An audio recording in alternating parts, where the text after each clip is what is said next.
Paano kapag umabot na ang number of prints sa target limit ng printer? Ano ang mangyayari sa printer? Ano kaya ang maaari natin gawin upang ibalik sa pagpiprint ang printer? Upang masagot ang mga tanong, panoorin lamang ang unang bahagi ng video. Sa ikalawang bahagi ng video, mapapanood kung paano ihinto ang printer sa pag-receive ng data at patuloy sa pagpiprint kahit di mo na kailangan. Bago natin simulan, subscribe, like, and hit the notification bell for more maparaan tips.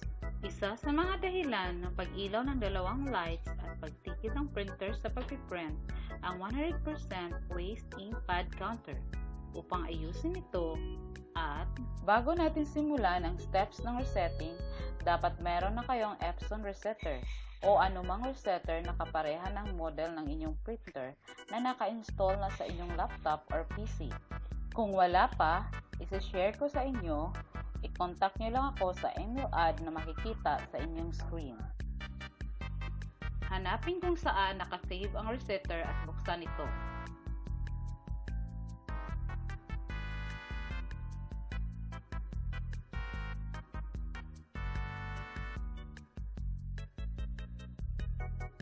Ito ang lalabas na resetter sa Epson Adjustment Program.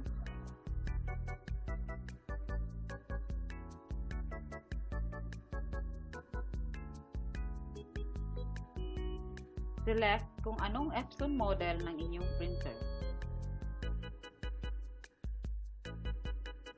Auto selection para ang resetter na ang automatic na magmamatch ng inyong printer model.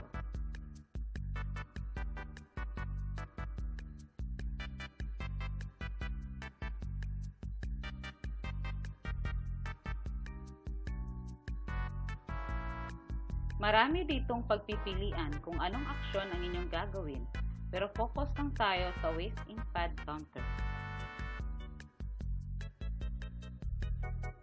Gawin ang step 6 upang makita kung 100% na ba ang counter.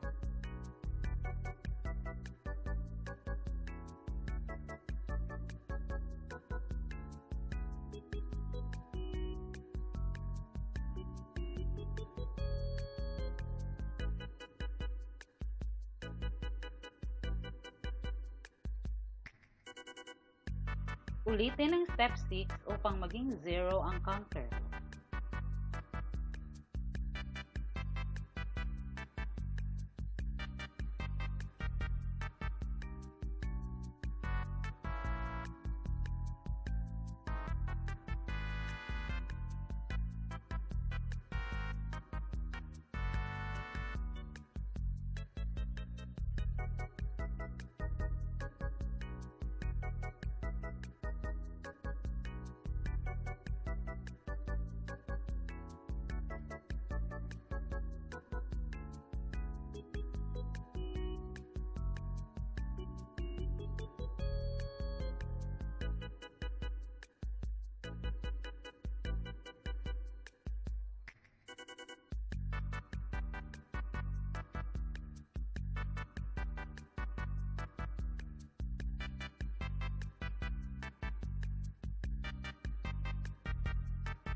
Balikan ang step 6 upang i-check.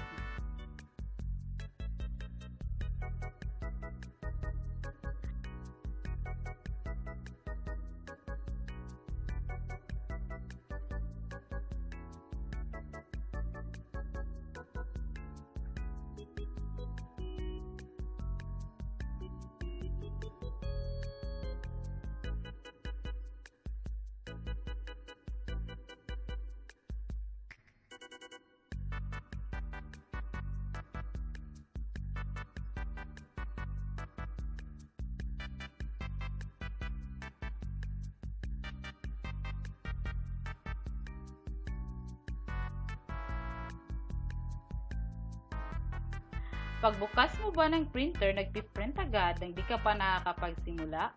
O di kaya'y nagkamali ka ng bilang ng ipiprint at gusto mo nang itigil?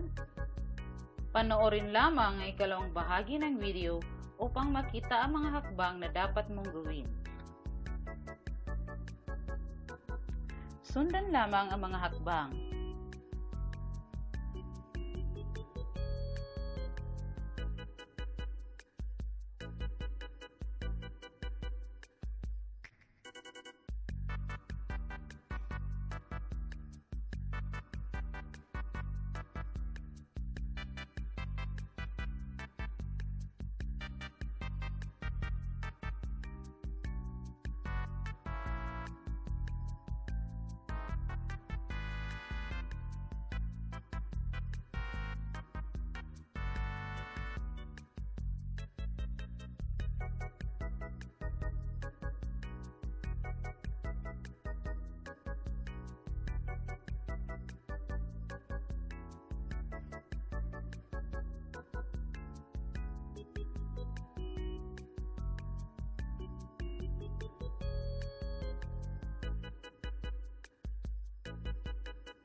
Signing off mga kagupa.